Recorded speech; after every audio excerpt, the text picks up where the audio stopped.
आता पाहूया मुंबई आणि पुण्यातल्या टॉप 9 बातम्या। मुंबईच्या मध्य रेल्वेकडून विनापरवाना फेरीवाल्यांवर कारवाई। रेल्वे परिसरात अतिक्रमण करणाऱ्या विनापरवाना फेरीवाल्यांविरोधात रेल्वे प्रशासन ॲक्शन मोडवर।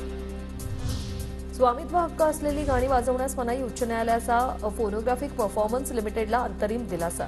400हून अधिक गाणी वाजवण्यास मज्जाव। मानवी तस्करीच्या संशयावरून फ्रान्समध्ये थांबवलेलं विमान मुंबईत दाखल। 276 प्रवाशांची सुखरूप सुटका। तपास यंत्रणा आणि एअरपोर्ट इमिग्रेशनकडून चौकशी सुरू। पुण्यात आतापर्यंत आढळले Gen1चे 3 रुग्ण। जिनोम सिक्वेन्सिंगमधून माहिती समोर। पूर्व पश्चिम द्रुतगती मार्गावरील पुलाची डागडुजी होणार। पूर्व द्रुतगती मार्गावर 15 तर पश्चिम द्रुतगती मार्गावर 40 पूल आहेत।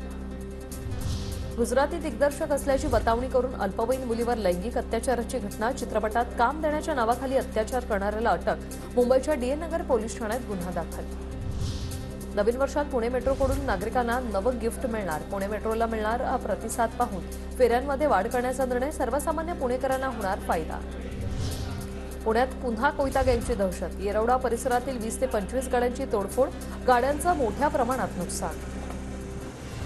पिंपरी चिंचवडमध्ये अकोडीत स्पा सेंटरवर छापा। 2 पीडितांची सुटका। स्पा सेंटरच्या नावाखाली वेश्या व्यवसाय करणाऱ्या तिघांवर गुन्हा दाखल। आता पाहूया जिल्ह्यांमधल्या टॉप 9 बातम्या।